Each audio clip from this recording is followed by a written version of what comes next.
Thank you for coming together to create this culture of collaborative learning. We have a commonality of wanting to teach students math in a way that makes it purposeful for their own lives.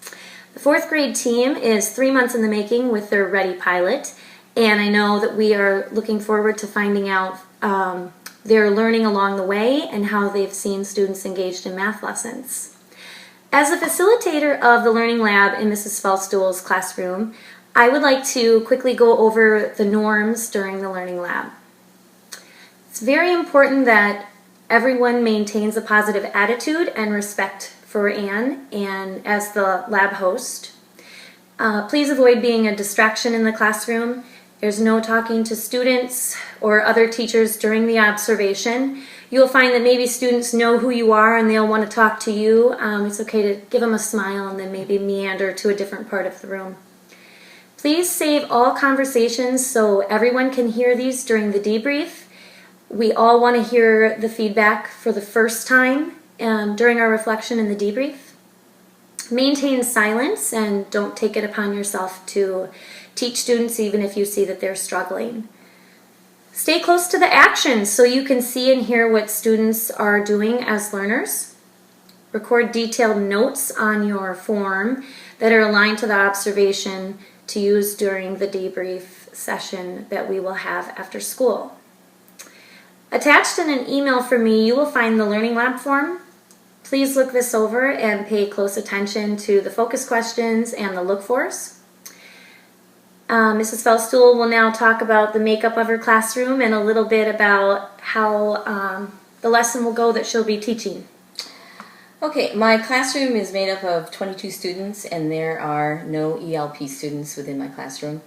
I do have 3 students who have IEPs and 2 of those students do have some special education support in the classroom. I also have support from an additional para every other day during math and she'll be there during the Learning Lab. I'd like to start off by saying that our journey in this classroom with Ready Math began with exploring how to support the many ways to solve problems.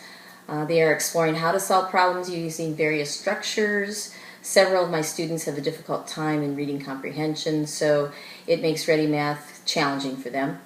However, we are far enough along that you'll probably see how confident some have become, and they have gained confidence in themselves, and they are really enjoying sharing their answers. On Tuesday, you're going to observe a lesson that teaches students how to use a number line to solve a multi-step problem. And this is a model and guided practice page where we're exploring their thinking. So students use this number line to review writing equations, to solve multi-step word problems, and students are asked to interpret the remainders. And then students revisit this problem to learn how to interpret that remainder, and then students solve additional multi-step word problems as a follow-up. Awesome. So with that, there are some look-fors that sort of some guided questions that we want you to think about other than the focus questions. Do students seem to understand how to go about solving the problem and understanding or interpreting what to do with the remainder? Going back to that real life math. How do you apply it to your life? Are students seeming comfortable sharing strategies and explanations? Are they engaged in the discussions? Are they watching the guided practice and watching Mrs. Feldstuhl model what the lesson is about? There are some passive learners in this classroom as well for you to be aware of during your look-fors. So please jot down any notes with those look-fors and also those focus questions on your form. We're looking forward to this Ready lesson and we hope that you are as well.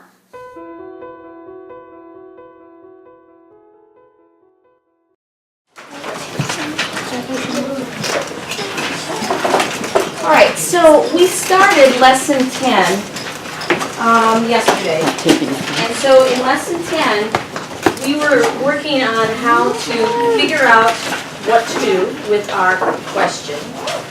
And unlike lesson 9, where we were just looking to figure out what to do, now we have to go that step further and figure out what's the answer, now that we know what our strategy is. So yesterday, if you remember, we did some examples that were in a table, and we used the table as a strategy to try to organize our information. So today, there's something different. What do you notice about the strategy today? Just looking at the page, what do you notice is kind of our model in order to solve the problem? What do you notice? Toby, do you see something that's maybe different from yesterday? What do you notice as our model?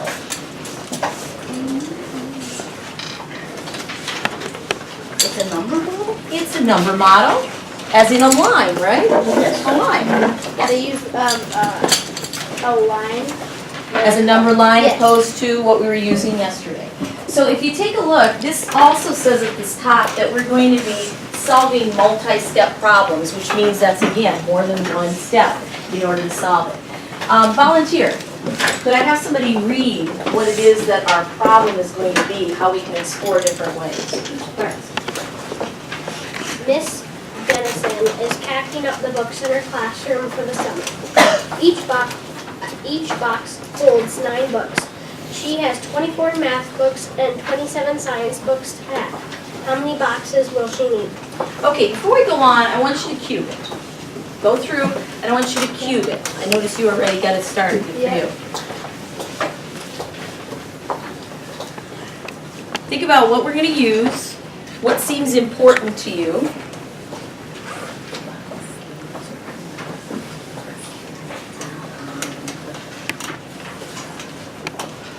Okay? Now, looking at that number line, there's a lot of stuff up there. We got some red lines, we got some blue lines, we got some black, we have some numbers, we have some leaps, we've got some straight lines. There's a lot going on there. So let's take a look at what it really is telling us on that number line. What do you think that line of 24 and 27, what's the purpose of that? What is that really representing? Okay? Take a look, think about it. What do you think it's really representing? Lily, what do you think? The math and science books. Okay, representing the number of math and science books. Okay, so we got 24 and 27. What about those blue little leaps? What is that representing? Keely? Maybe how each box holds 9 books. Yes. Count by what each box holds. Yeah, it's skip counting, isn't it? It's going 0 to 9, 9 to what? 18 to 27, 27 to 36, 36 to 45, and then it 51.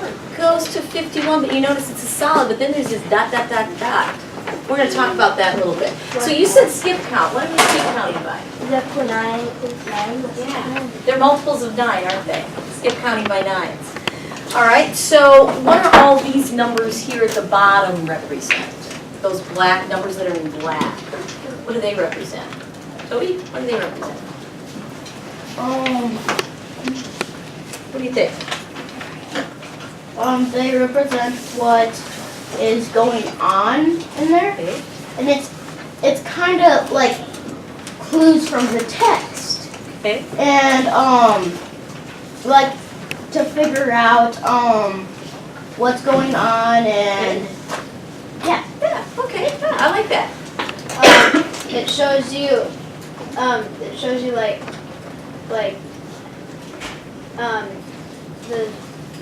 the numbers so you know what each of them land on. Okay, and you know where each of those leaps Yes. land, don't we?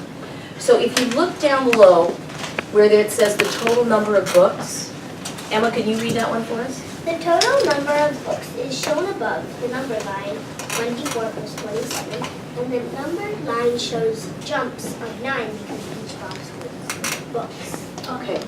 So now we set up a number model. They're going to let X be the number of boxes that are needed, and remember to use parentheses to show what to do first. So what are we going to do first? What's our first step? Ellie, what's going to be our first step? 24. Okay, so we're going to add up how many books are total, right? Then what do we do after that? Your hand was up and then it went down. What do you think, Macy? I just have Well, we'll get back to you then. Ella? divided by 9. Okay, so now why are we dividing by 9? So we add up all the books. Why are we dividing by 9? Can you explain that, Kelton? Because you have to put, because she has Each box holds 9 books. Each box holding 9 books. So they're solving the problem, but then down at the bottom, kind of like we see in the number line, when the number doesn't divide evenly, you've got a little bit left over. And the amount left over is called the remainder. So what does this 5 represent? What does that 5 represent? What do you think? The 5 represents the remainder? Is that what you're thinking? Okay. Anybody else have an idea what they think the 5 is for? What's the 5, Tyler? It's you do 9 times 5, and then you get the remainder of 6. And that's what the 6 represents? But what does this 5 mean? Like you're doing 9 times the 5. Okay. What does the 5 represent though? Once you've done the division, what is that 5 telling you? Okay, maybe we'll get back to that. We're going to do a little experiment. So I'm going to need, I think, let's take my reporters. Reporters, why don't you guys come up here? We're going to do a little demonstration that's going to take the problem and we're going to look and see how it goes. Here, you take a box. These are going to represent the boxes that Ms. Dennison is filling in. Kelton, I'm going to give you these, and these little things represent the books that we're going to be separating and putting into boxes. So here are the science books and here are the math books. Add them together for us, would you? How are you going to add them together? It's like you're going to add them. Should we put them all in one basket? Yeah. Okay. So now we've got all of the books ready to go. She must be moving somewhere, right? Yeah. Okay, so now each one of you need to take and fill up a box. And how many are we going to put in each box? 9. Okay, go for it. Count them out. Make sure you have 9.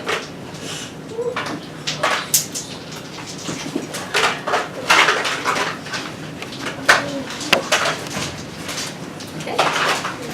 Yeah, then stand next to Clarence here. We'll make a nice long line so everybody can see what they're doing.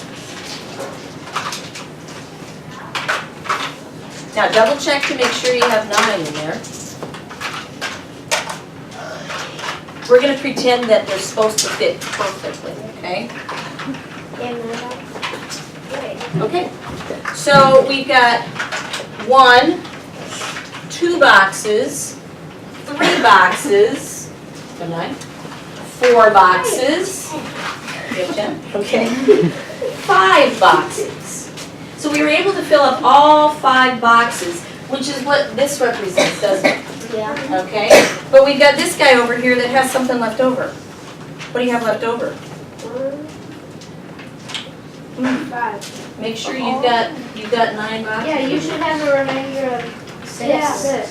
Oh, wait. What do you have here? How many do you have here? Remember when you're packing, you gotta pack right? There we go. You're trying to sneak an extra book, are you? Okay. So now, what we have left, Kelton? 6. 6 books are left. So what happens to the 6 books? You just leave them on the shelf? No. Do you remember what the question was at the top? Ooh. Read it again. And think about what was the question, what were we really supposed to find the answer to? Our answer came out 5 remaining 6, but what were we really supposed to find as an answer? Good, I see some hands. Anybody else? Toby? How many boxes are left? Yeah. How many boxes will she need? So how many boxes is she going to need, Reed? What do you think? She's going to need 5. Yes, she will need 5. Anything else she's going to need? Ellie? She's going to need another thing? 6 boxes. Is she going to need another box? Yes. Should we put those in there? Yes, we're going to need another box. Now, is this one going to be full? No. Why isn't it full? Tyler, why isn't it full? Instead of holding 9, it's going to hold the remainder, and the remainder is 6. Okay, so even though there's 6 left over, we still need an extra box for it. So our answer ended up being, how many boxes will she need?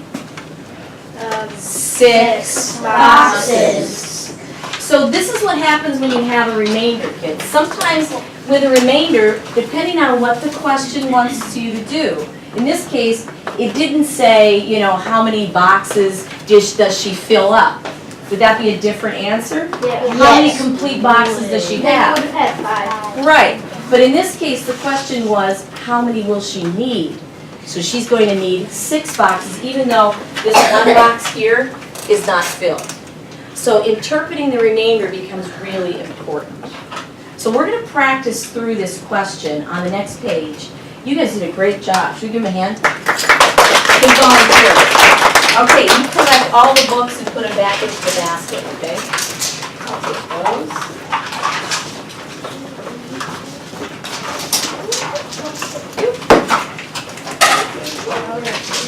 Perfect. Thank you very much, reporters.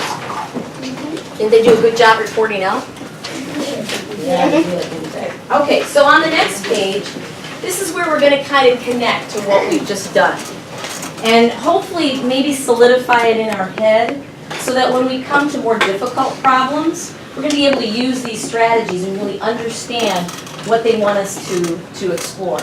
So what does the 5 in the solution 5 remainder 6 mean? We're going to be specific here. I'd like you to write down what you think. Okay, write down what you think. You already got it written down, didn't you?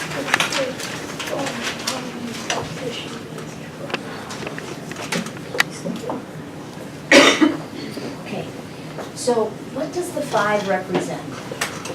Let's go back and think. Van, what do you think? The 5 boxes. Be a little more specific.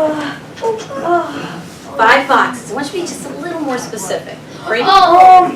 The 5 boxes that's how much she needs to put the 9 books in. So 9 books in each 5 boxes. Okay. Are we talking partially full? Oh, yes! You're talking about how many boxes are full. Thank you. So let's write that down. This is how we would do it. So our answer is 5 full boxes. And what does the 6 then represent? If we're going to write this down in your own words, what do you think?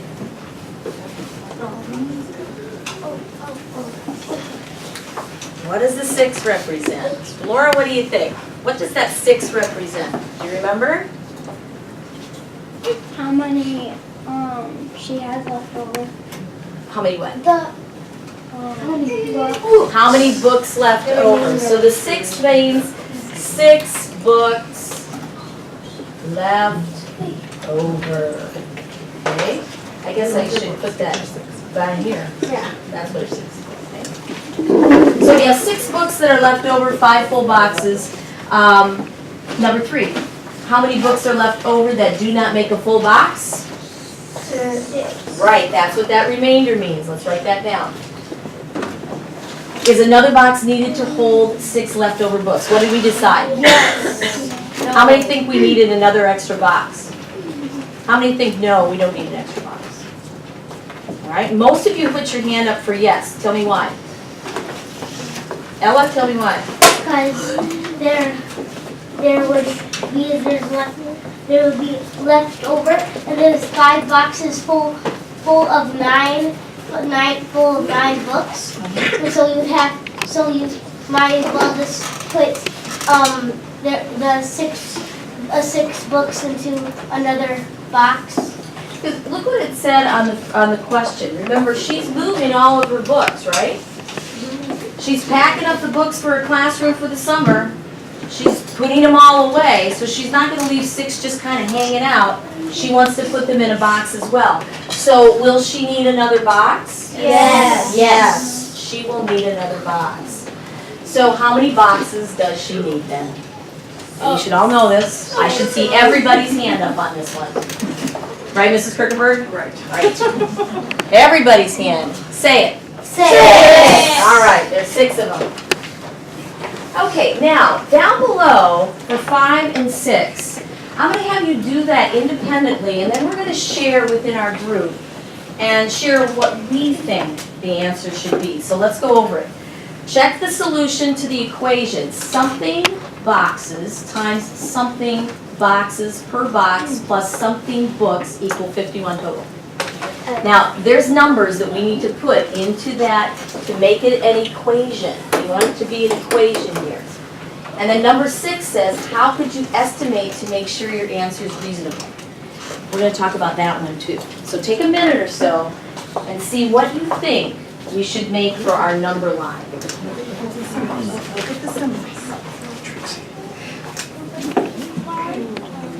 What do you think?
All right, does everybody have number 5 finished?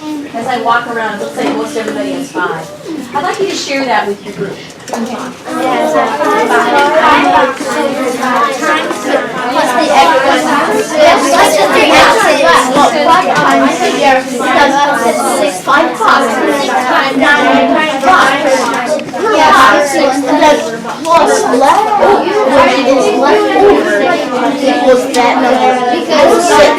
That number of boxes of books left over. So you guys, you two, you're probably going to want to flip this, right? Because she's not going to have 9 boxes. 5, 4, 3. Awesome. Well, what do you think? What's going to be our equation? Kaylee, you look ready. So for the first one, I had 5 boxes, 9 books per box, and then plus 6 books equals 51 total boxes. Can you put that up on the board for us? Now, as she's doing that, the question that's next might take a little discussion. So I'm going to have you discuss this one, where it asks, how could you probably use estimation to make sure that your answer is reasonable? Remember, what does reasonable mean? We've talked about that a number of times. We had that in our math. Yes, we did, didn't we? Reasonable, what does that mean, Bill? It means it's kind of close to the real answer. It's like, yeah, pretty much. Okay. It's almost the same. All right. Any other ideas? Never mind. Okay. Clarence? Oh, for the answer? No, I'm asking what does Yeah. reasonable mean? We're still kind of on that one. What does reasonable mean, Ellen? Like the closest answer. All right. Something that is close to what the real thing would be, so it doesn't seem like it's way, way off. So sometimes a reasonable answer means that we get it by thinking, okay, I'm going to estimate and see if it's pretty close to what I think the real answer is. So if you look at your number line, remember we talked about that little dotted thing that maybe we get to later? Yeah. Still kind of thinking why that dotted line was there. Well, we were kind of skip counting, but I want you to think about how could I use estimation to maybe see if, is that a reasonable answer as 5 remainder 6? Okay, turn and talk. Discuss it. By taking 9 times 6, or 50.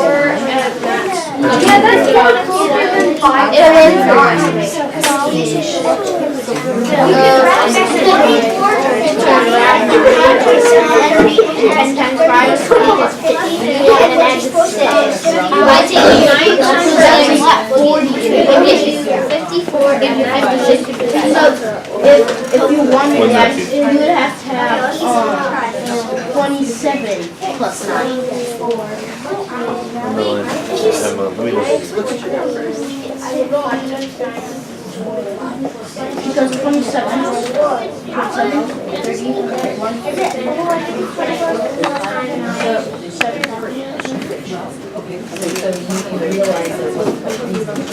I think what they're kind of getting at is rather than you like even having, what are 24 and 27 close to that are like easier numbers to do math? 24, like what can you round that to? It's like really. It's like 24 and 27 are really close to numbers that I think. All right, looks like we have some people who are ready to share out.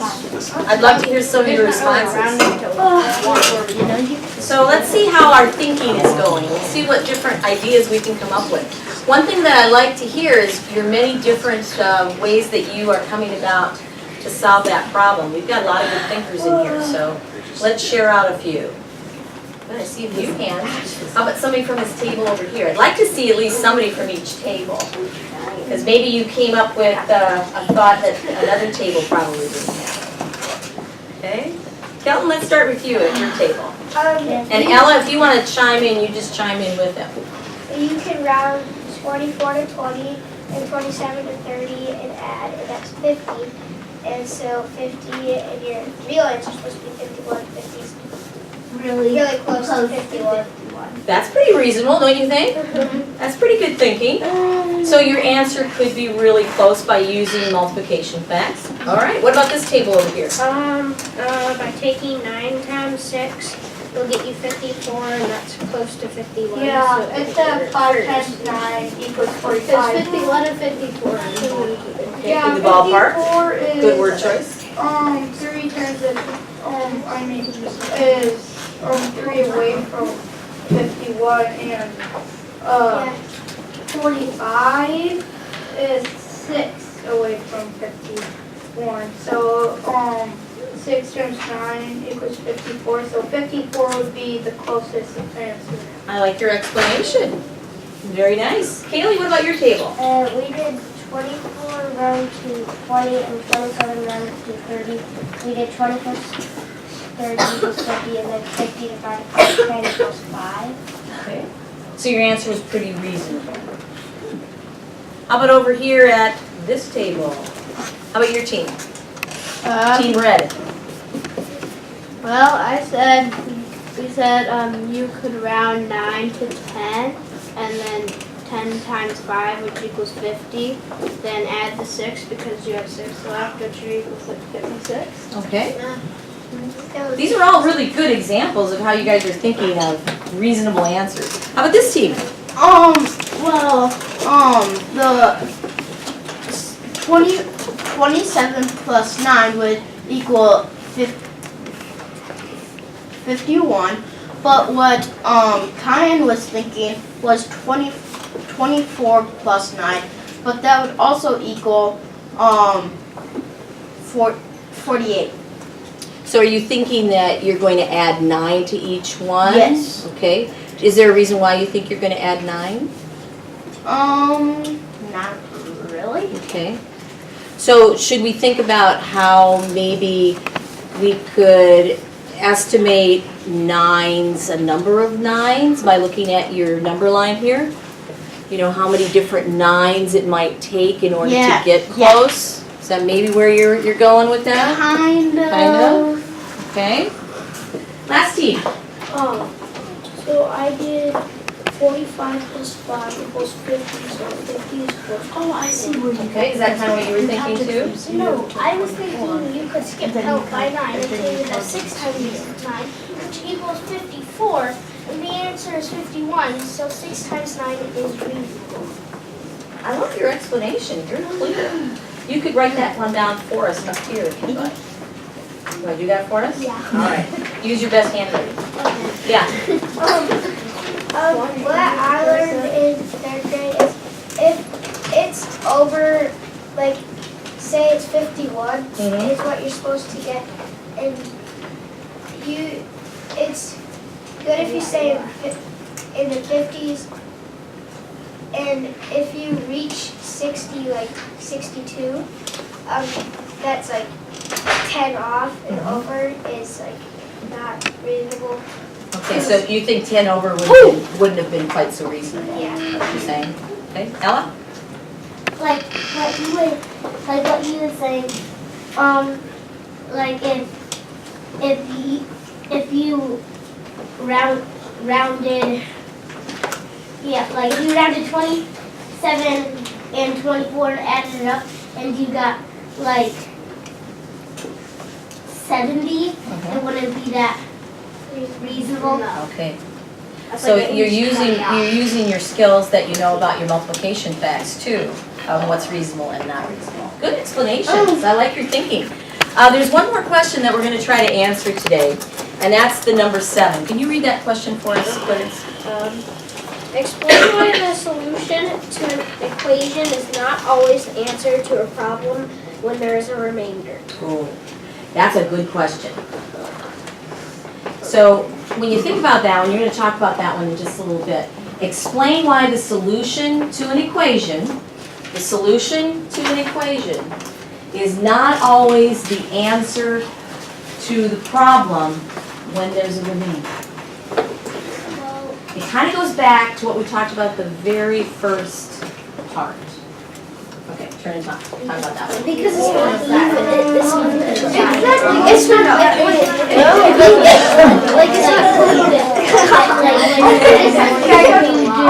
So, that's like the same thing we do up here. It's close. You'd have to add But you have, and there's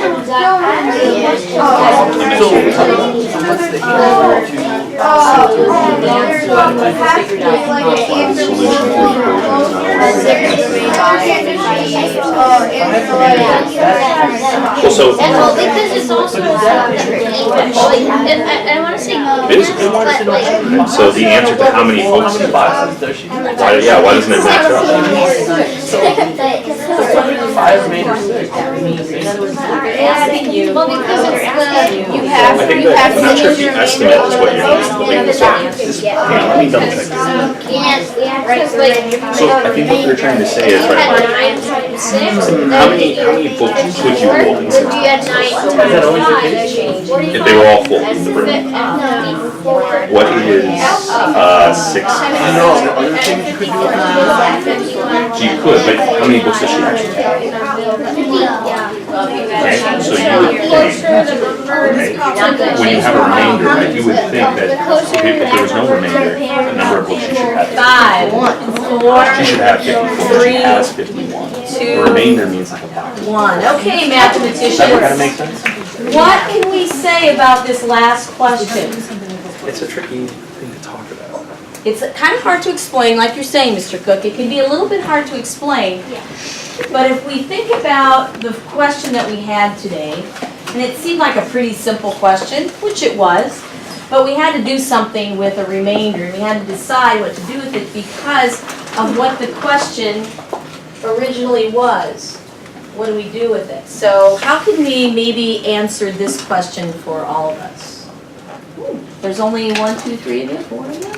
Bill, what do you think? Well, the solution to a problem isn't always correct because the solution is like how many you can put in the total, like full, like fill up the box. Okay, they wanted to fill up all the boxes. Yes, they But did. you still have those 6 books left, and you have to do something with the 6 books. So you need a remainder 6, which is 1 more box. Okay, let me change it a little bit. Suppose the question was, how many boxes can she fill up completely? 5. What about that remainder? What do you do with it? so she can technically fill up 6 boxes. Well, but I want to know how many full boxes she can have. She can 5? only make 5. But what about the 6? The 6 is kind of half of a box. Okay, it's true. There is half to 9. Kaylee? It's not a Yeah, but I box. said It's not a full box. Because if I changed the question and said how many full boxes, the remainder is kind of, we just leave it off. Because the answer should be 5 boxes if I change this. So sometimes with remainders, we have to really use our comprehension skills. We have to think about what is it that I really need to find. That's where that cubes comes in really handy. So when I look at that, I have to decide what is it they really want me to find out. So if I have a remainder, do I use that remainder and do I get another box? Or do I forget about the remainder because I don't need it? Or it depends on the question, exactly. It depends on the question. Ella. Couldn't you say if you do like 54 and you said it had a remainder, there are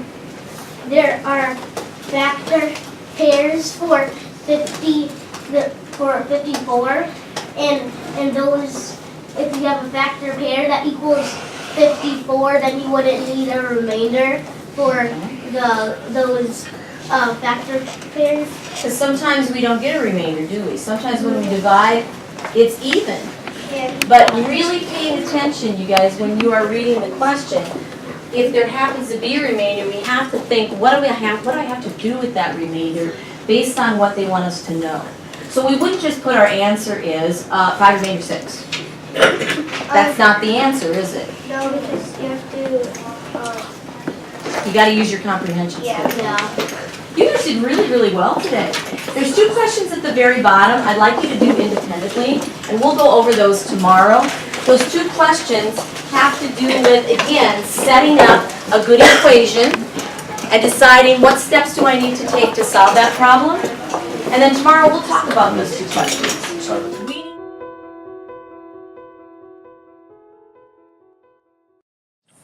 All right, so this is the debriefing of the Ready lesson that that Ann Fellstool has taught today.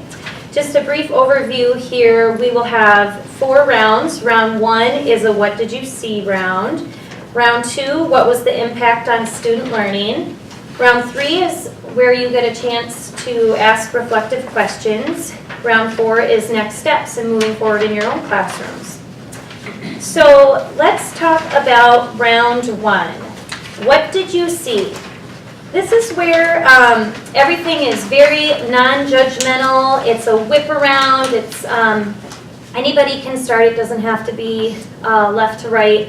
But if once we start, if we kind of go in order, if you feel like you're out of things to say, you can just say pass, and you can keep going until everybody feels like they have everything out that they wanted to say. So some phrases that you could use are I saw or I heard, and that can either be from Mrs. Fellstool or from the students. All right. Is there someone who would like to start the whip around? I can start. I heard a lot of math talk, multiples, qubit, skip counting, number model, remainder. It's fun just to hear that vocabulary. And I would just kind of piggyback on that.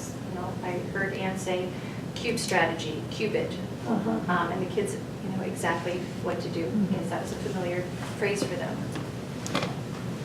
I saw a lot of students think, and then all of a sudden something turned in their head and they're wanting to participate. I thought that was cool.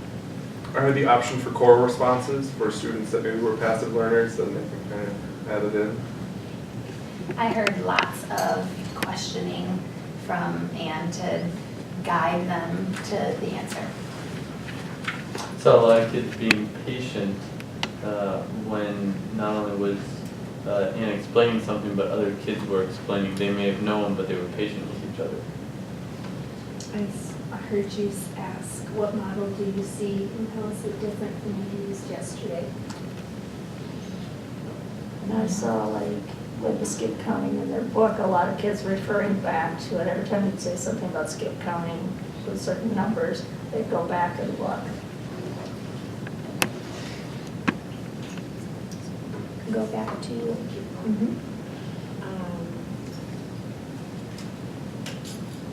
I saw, you did that hands-on demonstration to demonstrate what that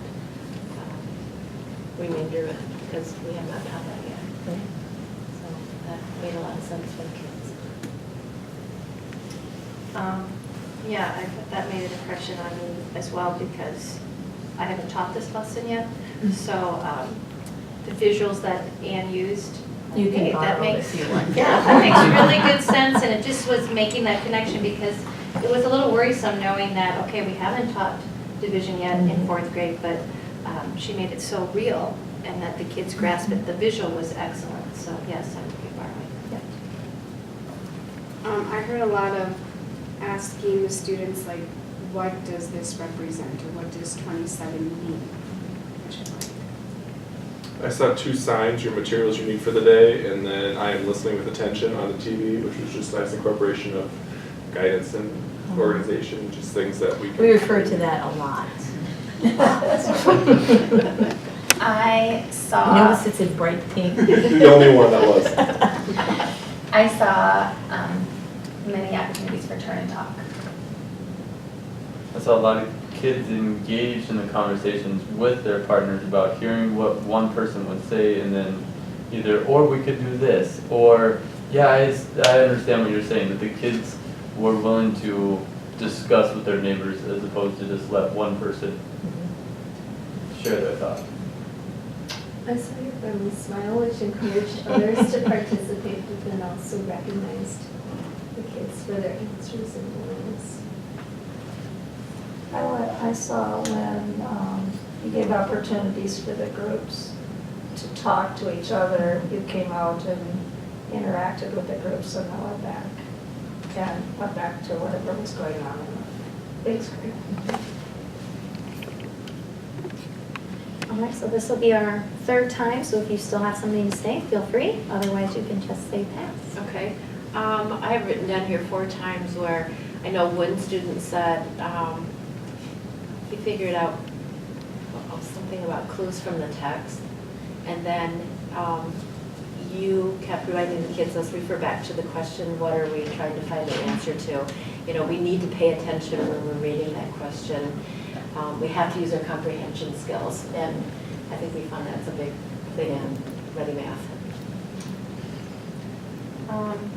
I just saw that there's just great organizational methods. Definitely the routine was established in Ann's classroom. They just knew what to do. So that made things go a lot smoother too. I saw a lot of this same students participating, which made me think to my class too, you know, I'm not the only, I don't know, I just feel like it's always the same kids, but it's not just in my room, it's probably constant. I heard you refer to them as this team, like the red team, the blue team, and you know, even something simple as, you know, I call them the table 1. I'm like, oh, you're just a lot more like cooperative, or. I noticed you, towards the end, you changed the wording of the question, so what would, let's see, I think I maybe wrote it down. No, I didn't. But it was just to kind of reinforce that, how do you interpret the remainder differently based on the wording of the question? I thought that was good. That's always been challenging to kids in the past. So, you know, thinking about how a lot of kids would interpret the remainders from previous years, that was always a challenge when we were trying to teach. How do you interpret the remainder? Do we drop it off? Do we add on? Going off of what Katie said, that yeah, there were a lot of kids that were always the ones wanting to answer. But I heard you say that I see a lot of people raising their hand, but who else has something they'd like to add? And encouraging then other people to, you acknowledge that people were wanting to answer, but then you also encourage others who hadn't to try it. Yeah. I like to try to get everybody involved. And I was really proud of Toby today because Toby has a tendency to really just kind of sit back, and you know, he was really thinking. So, and there are days that he's really on like that, and he was on today, and he really wanted to show what he knew. You know, even if he wasn't quite there, he was out there. He's putting himself out there and taking a chance. You know, how about this? Yeah. I think he's going to be a student we're really going to talk about in round 4. Definitely being in your room, seeing his change over time. Yeah, it's been pretty incredible. I said Toby volunteered. Yep. Do you have anything else? I saw a lot of digging deeper with the questioning. And each time we worked on something, it got deeper and deeper. Shall we go one more time? And if you have something else to add, you can.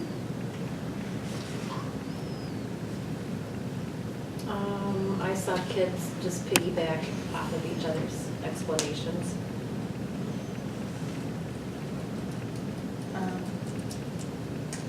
I just saw that students were familiar with the mathematical discourse routine that has, going from day one, knowing just with our fourth graders how that is really just established in your room. So I'm sure that you've seen that progress too. So it was pretty evident how much time has been spent on having those conversations and pulling that information from where now they seem to be at a very comfortable level. It's very different from when we first Yeah. started. Yeah, very different. I noticed that with Linda in there, it's clear that you guys have a great relationship, and she knows exactly where to She step does, in. yeah. And It'd be nice to have her every day, but every other day I'll take. And then there are days that she'll take a group and work, and then I'll take a group. So usually when she's in the room, that's when I'll group off and I'll take a small group and work with a small group. And there'll be a group that maybe works independently, and then Linda will take some, depending on what it is that I feel they need to have a little bit more attention with. And sometimes just the independent work is really hard for them to do independently yet. So we just work with them through it and try to let them do their work on their own, but answer a lot of questions. And she's been great with that. I'd like to have her every day. I share a little bit of it. I'll share. It's not gonna happen. I loved the addition that I heard from a student say, well, back in third grade. I thought that was great. Just though the point wasn't the clearest that he tried to prove, but at least acknowledging the fact that, okay, we've talked about some of these things before than just the last couple of lessons that we've done. That he was trying to connect it to things that were discussed in third grade, and so having that was a positive.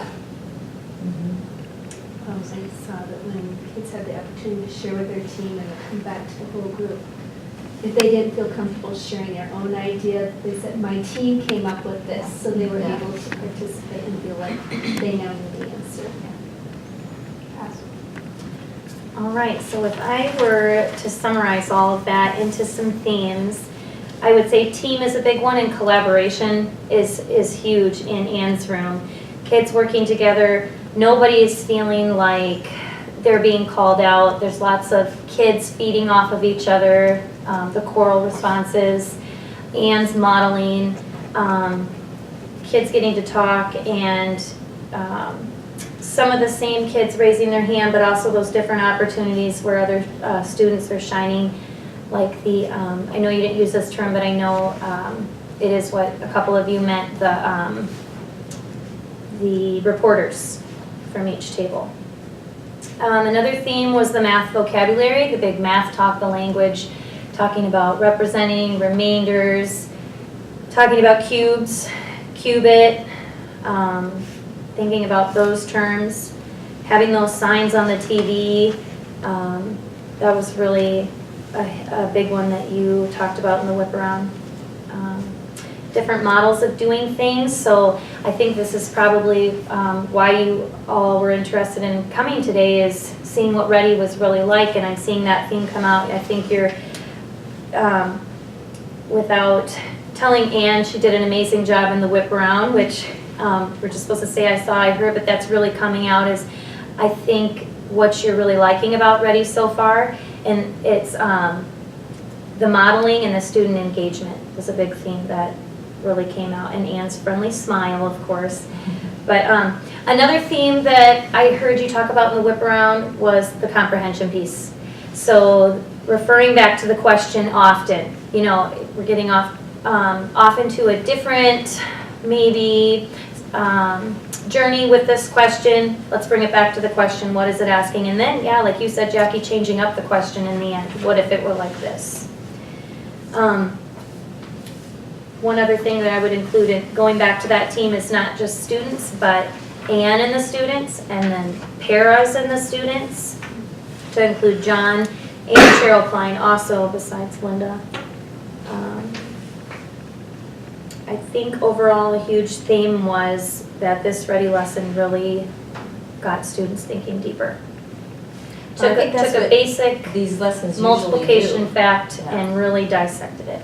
It seems like it's an easy question, which it really is, but that's not really the point of it. The point of it is to try to help them think like mathematicians and to understand why we're doing what we're doing, or why they're answering the question the way they are, and how they can, what each of those numbers actually have a meaning for.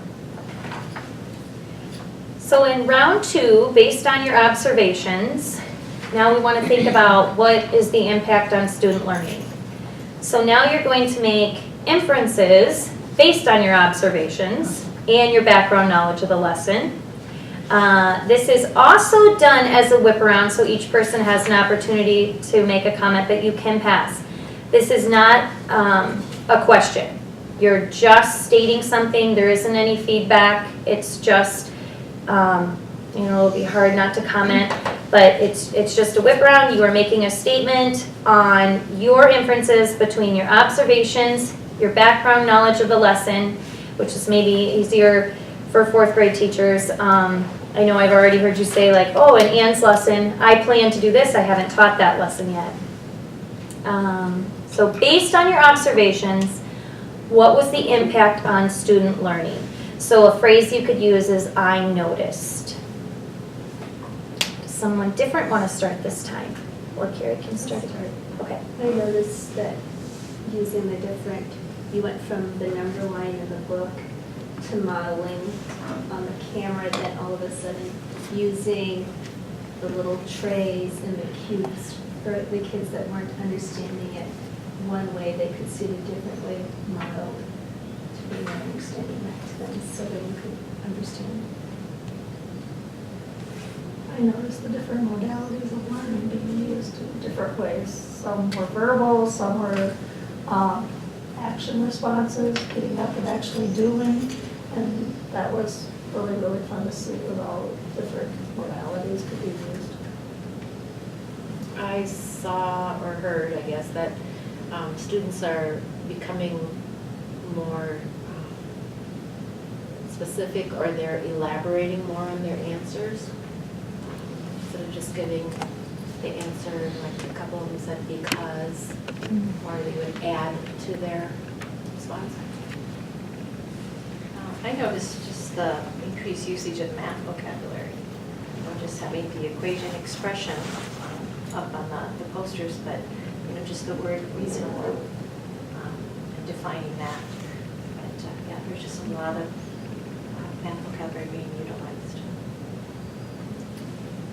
I noticed maybe a student who they were supposed to answer a question and then they had time to talk with their table, but I noticed the student didn't write anything, but then after talking, the student said what I think he was going to write, and then he wrote it after. So I don't know, just being able to talk, so that was nice, I think, to give students an opportunity to talk. It's a lot of check-in with student explanation, especially with how this is worked. Because they have to elaborate, there's a lot more discussion-based and checked in a lot with what do you mean by this and what is this, and just having that discourse, that discussion. I noticed, as we were kind of talking about before, just a variety of ways for students to participate. So it was, turn and talking as a table group, or come on up here and write that in the journal for us with the document camera. I don't know, just a variety of different management. I wrote down, you put your hand up for yes now, tell me why. So it wasn't just a matter of, like, I can just kind of put my hand up because everybody else is, but now I have to be ready to explain why. Another time, I should see everybody's hand up now, let's all say the answer aloud. So it was just a variety of different ways to get students engaged. So a lot of where I saw a quick several quick times of, turn and talk to your neighbors and then come back, or quick write it down, so it wasn't a long drawn out opportunity for them to all of a sudden get off task, but that kids might not have been able to have everything said or written, but they didn't panic and feel like they were going to fall behind.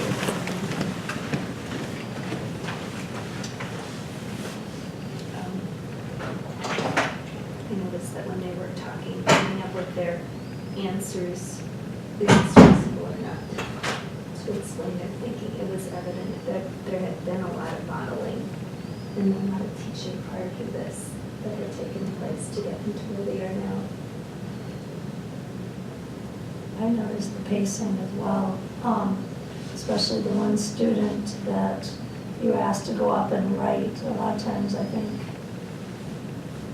we wait for that student to write and then that gets kids off task. But you went up and wrote and you went on with the lesson and it kept going. So the pacing just kept going. I noticed overall your class just seemed really eager to participate. That's what I was going to say. I noticed lots of eager participants.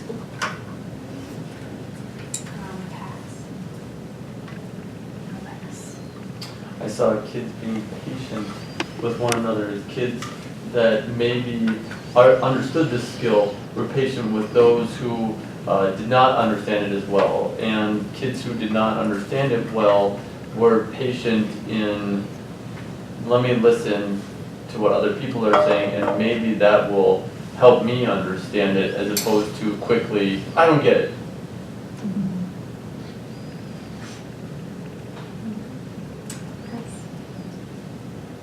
All right, so lots of I found kind of two big themes. So strategies, talking about all the different ways to do math, right? To solve this problem. Number line, the trays, the cubes, the posters on the TV, all of that, those verbal action responses to all of the things that the students were doing physically. Turn and talk, using the document camera, having a manual up on the document camera that students could go then write in. So it wasn't they were writing in their own book and bringing it up, but they were going up and writing it, on the master one. Hands up. Why are your hands up? The accountability of, I hope that you can explain your answer now that I've called on you. Variety of ways to get students engaged. The teamwork, the partner work, the independent work. So lots of switching, but it was mentioned not panicking. So it's very evident that the students are used to the flexibility and they're used to the discussion, not having to have this assignment or this question completely done, but this is how far I got. Oh, now it's time to listen to somebody else's idea and see if maybe where my idea will go after that, which then goes into what someone mentioned about pacing. If I had to summarize that up, I would think of the quote that I really lean on, and it's, if you don't have time to do something right, you must have time to do something over. And I think that what it sounds like is that the biggest theme is you're really teaching the lesson in a way that gets everybody involved, and you're at a pace where people can understand it and they can collaborate together to get to the understanding for everyone. All right, so now we move on to round 3. This is the reflective questions and response from Anne. So I will collect, actually I think we're going to do this where you'll ask a question and then immediately Anne will answer the question. So just out of respect, this is not a time for suggestions for Anne or considerations for her, but questions about the process and the learning that happened in her room. So you wouldn't ask her, have you considered doing this instead? So question opening that you might use, question word you might use is why or how. So being respectful, but thinking about your own classroom and maybe something that you want to know more about. So this is where you can ask a question to Anne directly and then you can answer it right away. So who would like to start? I'll start. Okay. How do you choose your reporters? Oh, well, my table group has a reporter, a collector, an organizer, and a secretary. And they each have a role so that when I want them to do something, they don't have to look at each other and go, who's going to do it? You know, since we have tables, they don't have things obviously in a desk. So we have different tubs and places where they have their materials. So I'll say, okay, reporters, you need to go and get the books and the whiteboards. Usually when they come in for math, what I say, because they come in late, and I said, whoever gets to the table first, you're in charge of getting the materials off and get them on the table so when everybody's there, all your stuff is ready to go. So they decided who's their reporter and who's their collector. As a group, they decided what they're going to be their roles. And like I said to them at the beginning of the year and each time that we switch, it doesn't matter to me whether you switch every week or if you switch every day. I just want to know what you got to know what you're going to do when I call you. So if you were a collector yesterday and tomorrow you're going to be an organizer, then you need to know that. So when I say organizers, you're not going to look at each other and go, who is it? So they organize that themselves. And they have a role for different things. Like when I taught science, it was really evident because the collector usually can gather things and put them away. Sometimes if they're doing a task as a group, the organizer's job is to kind of keep them on task. You know, we can only have 10 minutes, so keep an eye on the clock. And if you see that we're getting close, it's kind of your job to try to keep your group organized so that you don't have Joe Schmo over here going and seeing what everybody else is doing. So they all have a role for a particular reason. So I picked the reporters because I wanted them to report out what their group said. And that's usually what a reporter does, is they'll explain what their group did rather than looking at each other going, okay, who's going to say it? Reporters, what did your group do? So today it was anybody could speak, but that's how they do it.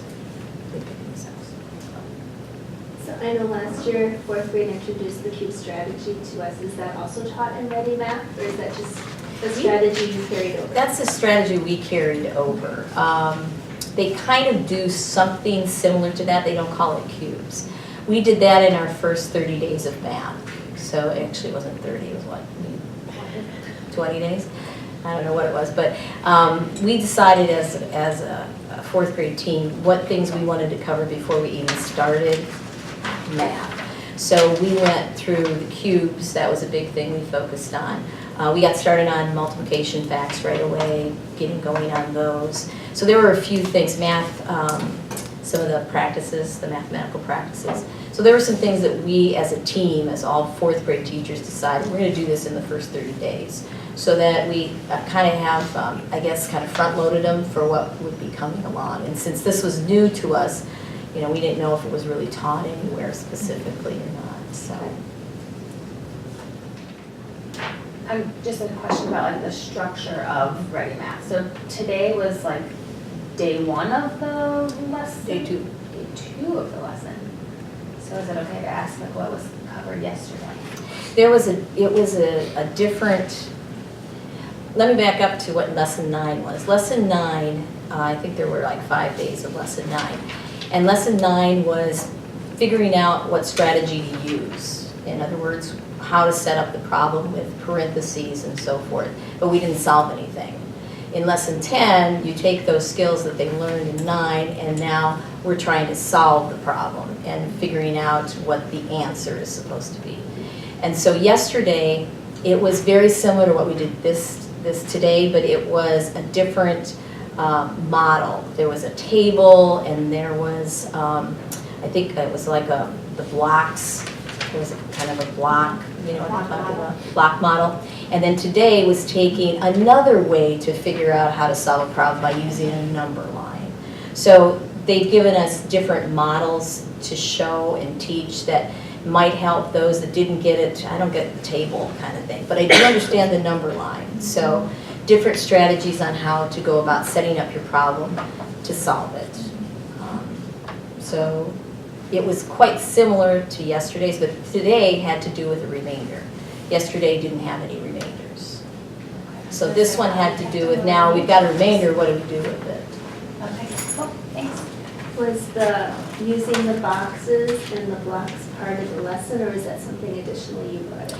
There was a suggestion for having your table groups physically doing that, but I thought that would be a little bit too chaotic for my class, so that's why, and I don't know if everybody would have really gotten the whole concept of it, so that's why I changed it by having my own just demo for everybody to see, and having my reporters come in and physically move the blocks or the books to the boxes so that they could see what's in there and then what's left over and what do we do with those leftovers. So it was modified. The idea was there, but I changed it to make it work for my class. Elliot, are you ready? Or do you want to just wait till the next Yeah, I'll wait round? till that Okay. round. So like, how long is your math block, or how long do you think your whole lessons take, or does it depend? It depends on the day. Yeah, it does depend on the day. We're supposed to have, I think, about 70 to 75 minutes of ready math time. We really have about 50. By the time they come in and we're ready to go, it's about 10 to 12, and then we need to be done for our specials at 12:40. So what we were doing before we started with our WIN groups is we were really finishing up during that WIN time and working on more of the small group activities and getting them into some of those smaller clusters where you could really focus in on those that were really challenged with some of the concepts. So that's kind of changed now. So I think it's going to take us longer because we're going to have to carry over maybe what we didn't finish the day before to the next day. Each lesson, the first couple of lessons, actually not lessons, but the first couple of days are usually guided practice. So you're guiding them and modeling, so then when they do their independent, they hopefully have taken what you've modeled and then apply it to what you would want them to be doing. Mine aren't really ready yet for that, so when it comes to the day that's supposed to be independent, that's when usually Linda and myself are taking those kids that were in my diagnostic 1 and 2. We're working with that because the majority of my kids were in diagnostic for the test 1 and 2 level. You knew the ones that were probably in the 5, right? But those are the ones that usually make into, like I said, smaller groups. So each day kind of builds on the day before, but it ends up being an independent practice. And then like your Friday, which would be like your 5th day, whatever day that would be, usually is a little assessment. And that assessment is over basically the lessons that you taught and applying what you've taught them and modeled. And that would be also good days to work on their iReady app, because we're supposed to spend about 40 minutes, 45 minutes a week on their app, which is their path, because that is also working on the things that you've been doing in your class, but also focusing on what their diagnostic results were.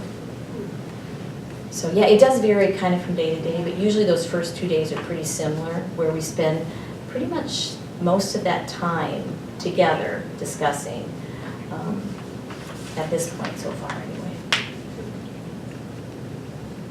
I noticed on your report where you had some groupings, like 3 groups. Are you generally grouping kids in on that independent day? Or the small group, so that's what those groups. Yeah, and that way they know where they're at, and they know what they're going to do when we're done with kind of a mini lesson. Because usually that day is more of an independent, and then they see, okay, here's who I'm going to work with. Like sometimes if John's in there, he'll take Toby along with 2 or 3 others that are pretty much maybe around the same understanding level together. Sometimes he'll take Toby just independently and take him to do some of his IEP work. But if he knows that I'm going to use him, then he'll stick around and work with them. But again, that just lets them see. So when you're done, just go on to your iReady app, because we need to get some time in on that. And those are flexible too. It does kind of depend sometimes.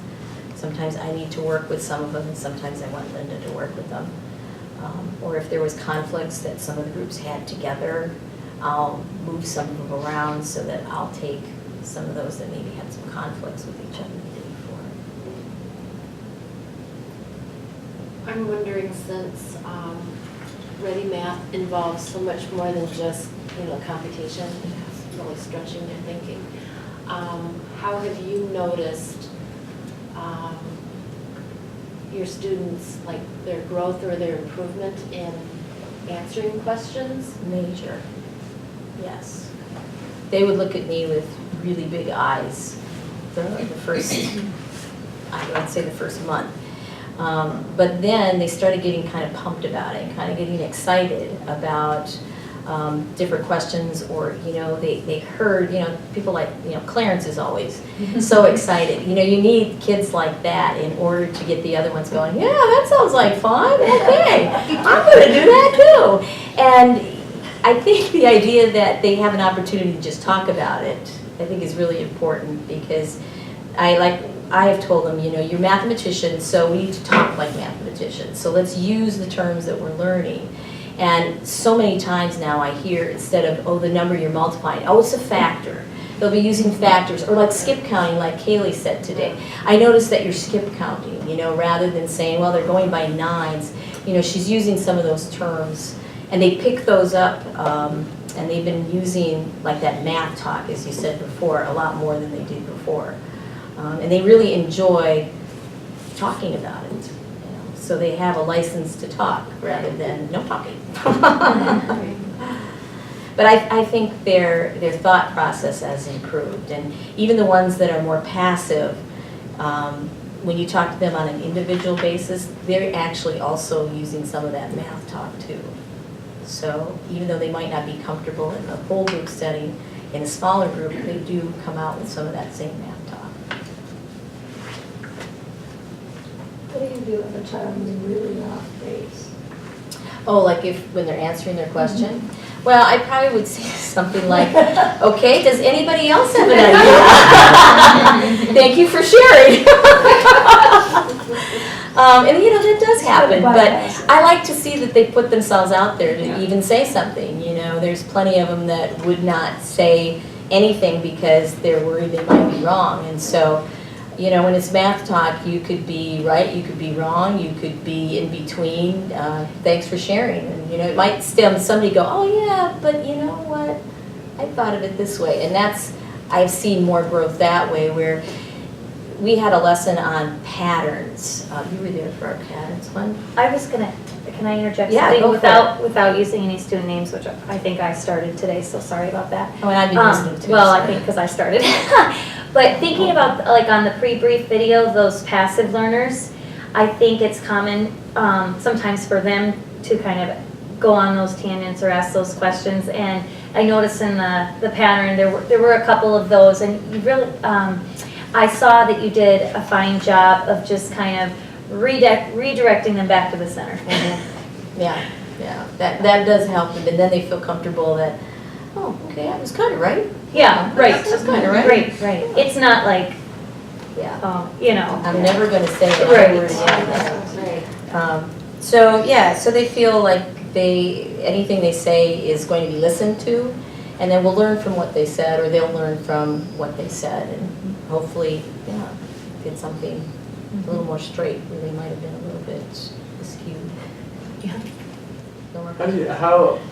So going kind of off of Carrie, what you said about noticing that math vocabulary and the getting kids to answer these types of questions. Mm-hmm. Have you seen it carry over into other subjects as more questions in science and in literacy become more complex and you need more detail and explanation? Have you seen a growth in their ability to answer those questions? That is a great carryover, yeah, because I think one of my students said today something with we were working at inferences this morning, and I think I remember somebody saying something about, evidence from the text or something. So yeah, that you can see that there is some carryover there from what is taught somewhere else, like during the reading comprehension, because I have stressed to them a lot with this, that we really have to think about what we're reading, because we got to put our comprehension skills to work here, because, so that carryover, to answer your question, yes, but I do have a very talkative group, let's put it that way. They love to talk, but it's a good thing that you can get them in the direction of talking so that they're learning about what it is that, you know, we're focusing on, and so they're sharing their ideas. The read alouds help a lot with that too, because when we're talking about a story, like we just finished Small Steps, they were all over the place with all kinds of questions and wanting to discuss it and coming up with their own thoughts about it and inferring.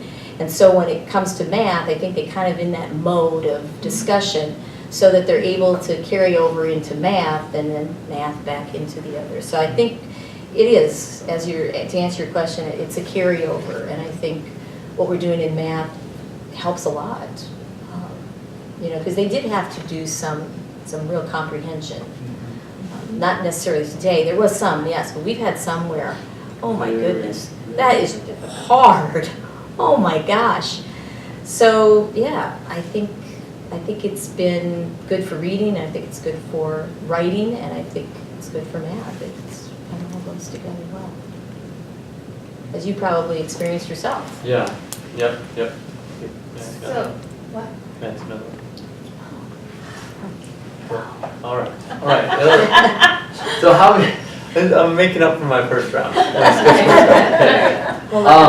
So kids have been patient. How have you fostered that patience, knowing that some kids that are energetic, like Clarence, that want to answer? I mean, his hand shot up so many times, so quickly, and waved around because he was so anxious to answer. How do you foster that for some kids that maybe are like, oh my God, I can answer all these questions. I don't need you to tell me.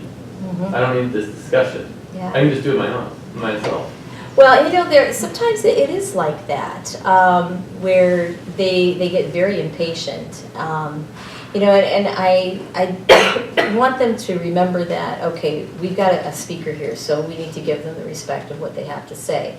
And anything you have to say is worth listening to. And if you don't agree with it, find out why. You know, raise your hand and say, I don't agree with this because, but be ready to back up with evidence. You know, don't just say I don't agree with that. You have to tell me why you don't agree with it. And you have to be respectful in the way that you do it. Most of them, you know, I think it's just they've gotten into the habit of it. At the very beginning, I did have some that were kind of impatient and then they'd kind of drift off and looking around. And when I see somebody kind of looking around, then I'll go, so what do you think about that? And all of us, they're like, well, do you need a little time to think about it? Okay, well, let's see over here. I'll come back to you, you know, and it kind of gets them to think, okay, she's going to come back to me. I know she will because she does. So, yeah, and I think you just kind of model that too by standing back and being patient yourself, and you think, okay, I've got this much time to do it, I got to get it done. No, not necessarily. You might not be able to get it done, and you just, you kind of have to feed off what they're doing. If they're having a great discussion, and you know we've got to get going here, and I want to get this done, you kind of have to think, okay, we're going to just table that, and we're going to finish up this so that later we can maybe come back to what you had as far as a question. Okay, that's Jay. You need to take it. I'll call him back. Oh, I know what he's calling. Okay. I know, did I answer your question? Yes. Okay. Good, thanks. So my question, going back to, we were talking about the crossover between reading and writing. One concern of mine that I, just from what I've seen with Ready Math, not even before observing this, is thinking about students who struggle with reading and writing but are really good in math. And so now are, you know, that's the one thing that they can feel really strongly about. And now you're asking me to do all this reading and writing, like now I hate math, I hate everything because I stink at reading. So you're saying computation, strength. Right. Now you're putting words in here? Okay. Right. So what We've talked about that quite a bit. Mm-hmm. Yeah. It's a tough one. It is a tough one because I can see that too, because there are some kids like we've had in the past that they just really knew how to do math, and you ask them, well, how'd you get that answer? I don't know, I just did it in my head, I just know it. And I think for some kids, that's probably the biggest challenge for them. And I also think that as you do the ready math, though, they start to understand math more than just off the top of my head.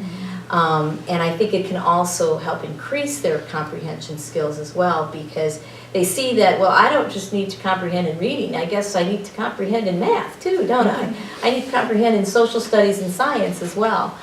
So I don't know, it's kind of a good question because we're just beginning with it, and it's been one of my concerns too, because I think you have kids who just are good in math, but they're not good in reading, and this was their area of strength. But their area of strength was probably just computation. You know, they can just do the problem and not really explain why the problem works.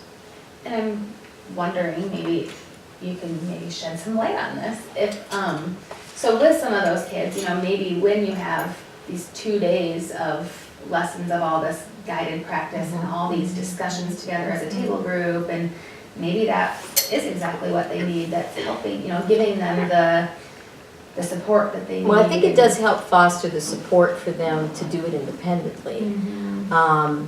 You know, there's, you know, I guess time will tell too as we go through this process and if that's something we still agree with. But from what I've seen so far, I think it gets them to, like I said, to understand why they're doing what they're doing. They're just not rotely doing it. You know, unlike, you know, multiplication facts, which we want them to know because the rest of this type of process will be easier because they don't have to sit and think what that fact is.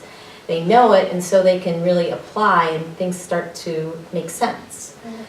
So yeah, it's a good question, and I hope that we can really answer that even better later on, because we've had those same concerns. I know we've talked about it as a team.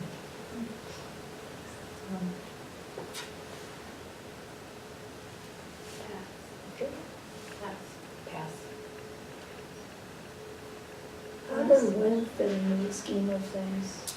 Well, like I said earlier on, when we hadn't started WIN yet, we were really using the WIN time in our own classroom to really focus on what our kids needed. Since it was new, we weren't really sure how we were going to put groups together effectively. So since we started WIN, we went with the diagnostic, and the diagnostic kind of guided us as to where they were with their standards. And so this first round, we really kind of gone with what the standards were and where they were below proficiency, or, you know, in that 3rd grade level rather than the 4th grade level. We've talked now about perhaps looking now at how they performed on Unit 2 and then making groups based on the performance from Unit 2 and going from there. So we're really focusing on those skills as we're going through and you know, going back and reteaching. Pardon me? Units how long? Well, let's see, they vary. Let's see, this one had 10 lessons, so this was a long one. So 5 about lessons. 10 weeks. Oh, I'm talking about like each unit. Yeah, it's only 5 weeks. This one was only 5. Was this only 5? Yeah. Okay. So it was less than 10. Oh, less than 10, okay, yes, thank you, that's right. And a lesson Yeah. lasts a week. It's not like lesson. So it's 5 to 6 Okay. weeks. Yeah, Each 5 to unit's 6 about 5 to 6 She's on weeks. lesson 10, that's generally gonna be 3 to 5 days. Right. You have your introduction, then your guided 5 to 6 instructions, Yeah. and so forth. A So, lot like the literacy. yeah, so if it's Yeah. a lesson, it's Yeah. generally going to be a week. Yeah. But you did say that each day 5 or like each Friday, there's some form of assessment. Yes. It's a Yes, lesson quiz. there's a lesson quiz. So like if it's a 3-day or a 4-day lesson, then you'd have it on that day 4. And then going back to you with your small groups, you're using that to kind of help form your small groups. And well, right, and I know which ones are gonna be having difficulties, so those groups are kind of based on what I have seen in class. Yeah. Okay. I have 2 this time, but I'll just do one. Algorithms. So one thing a lot of people did not like about everyday math is that it's teaching the non-standard algorithms. Have you gotten into like specific? We haven't gotten algorithms into yet? the actually teaching like the multiplication algorithm yet. We've kind of, I have anyway, and I think everybody else probably has too. I've kind of just watched to see what they do, you know, from what they already know. And, you know, we've done some multiplication where you have a 2 or 3 digit times a 1 digit. And I'll say, well, how do you solve the problem? So you see some that are doing traditional, you see some that are doing partial products, and then you have some that have been doing repeated addition. And so as of right now, I have showed them, okay, let's look at the partial products and let's look at what we team the traditional. And so we haven't really gotten into teaching the algorithm yet. I like to see them do partial products just because I can tell they know how it works. And that's usually what I teach first. And that's, I don't know, as I was looking through what's coming up, I think they teach partial products too, if I remember. It does. I think it's That's what I partial was gonna products. say, This like, can be, is that this can be off the record, but as being in your room, helping to answer a question and a question of my own, before you start the Ready lesson, which we walked into today, you've been going over math for today. Right. Math for today right now has 387 divided by 2. And I am curious to know, where's that taught? Do you just go over that as soon as it pops up in math for today? And then how do you teach that? I've been teaching it as multiplication actually, you know, Okay. because I've been saying, okay, that means we need 4 times something equals 197, whatever. And so can you think how many times, how many 4s do you think you can get toward that number? So I haven't actually taught them the algorithm of partial quotients, but I'm really surprised at how many kids can go that other way and figure it out. And I see kids doing, like, they're doing some repeated addition there, and there's some that are doing some estimating, and you know, and like I say, I just want to see you try it, and then we'll go over it and see what everybody came up with for your answers. So since they're not part of what our goals for the standards are for this quarter, if they get it wrong, I don't care. They are. I want to see how they're attempting to do it. And the same thing when it comes to their assessment on Friday. I only grade the ones that we're doing for this quarter. So there might be 5 questions or maybe 3 questions that are really our standards. So I just grade those, even though I will, you know, let them know this one is incorrect, here's the correct answer. So I'm just really grading the standards, but they're being exposed to what's coming up. And some of them, you know, they've already got it almost. They just use some more, maybe some finesse on it and do a little bit more figuring. But otherwise, that's kind of how I've approached it when it comes to things we haven't really covered yet. And you always have somebody who thinks they know how to do it. Okay, come on up and show us. How did you do it? Oh, I did it a different way. Okay, how did you do it? And so it opens up again for more of that discussion. They love to share. My class loves to share, which is why I like the turn and talk, because they can share with somebody. You don't have to have 22 of them sharing. They're sharing with each other. And then we share out a couple of examples. It would almost be nice to start like an email thread for some more of these questions. I feel like one question's leading to a lot of other great questions. Okay, for time's sake, you might be getting a lot of emails. You guys too. For round 4, final round, next steps and support needed. Sounds intense. Okay, in a whip around, each group member states a next step for his or her own work that became from the observation. So I'm going to give you some time to think, jot down some notes. So these are your next steps, your takeaway, the learning that you got out of being in Anne's room. Aha moments. So some of those thoughts of a goal I could set for myself, and that could be classroom management, structure, strategy, suggestions for, in those suggestion boxes within those lessons. 1 or 2 aspects from the observation I could use in my instruction. I realized my students, and maybe it's, I realized my students aren't as talkative, and maybe then you'll set a goal for how can my own teaching bring that out in my students. I would like to try, or I need help with. So I'll give you just some time to think about takeaways that you would share with all of us in a whip around. Did you want to start, Jackie? Sure. I feel like sometimes large group instruction has a little bit of a negative stigma towards it.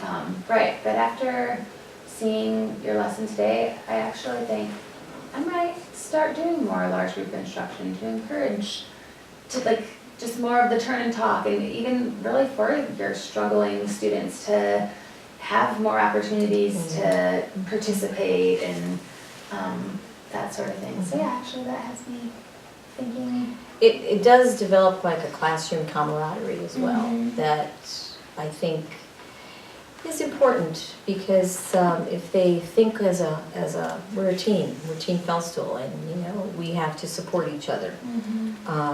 And I think the ones that do struggle sometimes have some decent role models that, well, if they can do it, I think I could do that too.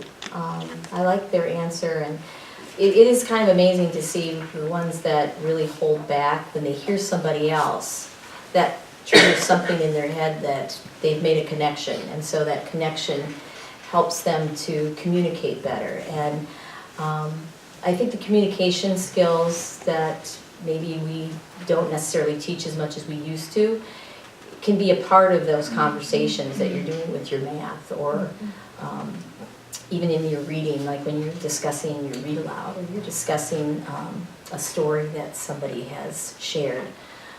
Yeah, I think you kind of develop this group atmosphere. And every class is different, but the group that I have this year, I feel like my daily 3 structure that I have loved in the past, I'm like, it's just not working for these kids. Like, I need to do something different, and maybe that's what for me.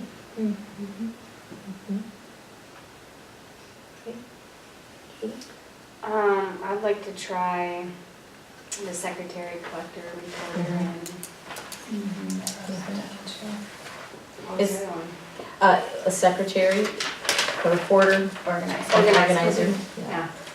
And I like that I like choice in my room, so I think it'd be nice, and I'd build, I think, community within my room to let them. I like that. Another thing we do that this has really been nice is, besides being the red team and the yellow team and the green team, they come up with the team name, like the orange orangutans, and that kind of thing. So when we line them up, okay, orange orangutans, get in line, and that makes them, they talk to each other. They talk about what do you think would be a good team, and it also teaches them to get along too when they're coming up with their name, because sometimes they don't agree, obviously. And so what are ways that you can come up with something everybody has to be okay with? You don't have to love it, but is it something that you can live with? So they find ways then to work together to try to reach a conclusion that everybody can live with. You may not love it, but I can live with it. The goal I have is to make sure to discuss and define with my class the word reasonable. I've not touched on that as much as I need to, so that really made an impression on me today, was how well the kids understood that and making those estimates. So that's one of many things I'm going to take back. Let's see, I realize that my students overall are a lot like yours, that they're becoming more comfortable with the idea that there is more than one way to get the answer, that just because they didn't have the same way that somebody else did, as long as the end product is the same, that's okay. And that they are more comfortable again and more eager to share their strategy. Well, this is how I did it, can I show you, can I show you? So, good. I took back also the 4 roles. I use similar things right now, but in a smaller structure, and I think it it'd be easier to do it in a bigger, like four parts instead of a 2-part group piece. And I'd like to try that a lot. And it was nice to see, and maybe this is because I'm old, but see that it came back to some of the idea of talk, sharing out, giving other ideas. Not everybody's just, it's not always the teacher's opinion. There's lots of ways to solve one problem. But they do math, it keeps saying, explain your thinking, which has always been difficult, and I try. I'm gonna try more. Time with modeling and turning and talking and really encouraging that, so to help prepare them for next year too. Instead of Well, and so I much say, teacher I think directed you guys have done a work good and job talk. of preparing them for, because when they come in, they're ready, you know, so you deserve great kudos for the work that you put in during your math times too, and your literacy times, because they come in and they're eager and they're ready, and I hear a lot of times, well, in Mrs. Ponish's class we did, and Mrs. Knight's class we did, so, you know, you hear that, and you know, okay, you already know this, and I love to say, especially when it comes to area and perimeter, I know you know area and perimeter, because I walked through the floor and I have seen perimeter around the door, and I've seen area because splashed across the door, so I know you know this. Or I'll say something like, I think I'm going to have to ask your 3rd grade teachers about this, because I'm pretty sure this was taught. Yeah, I know. We've done that too before. So, yeah, kudos to you guys, because I think you're doing a wonderful job of what you're doing as well in your classrooms, because they come to us and they're ready to roll. So it makes our job, I think, easier when they're ready from coming up from 3rd grade. So good job. Thanks. Yeah, absolutely. Elliot? I think just worked on trying to get kids to be more patient with each other, and calling them out, but then also making sure that they are also receiving the same respect when they're needing to get their work done. Is something that I'm working on. Well, Anne, I can't thank you enough for letting all of us in, both 3rd and 4th grade teams come in, and it was exciting that everybody got to come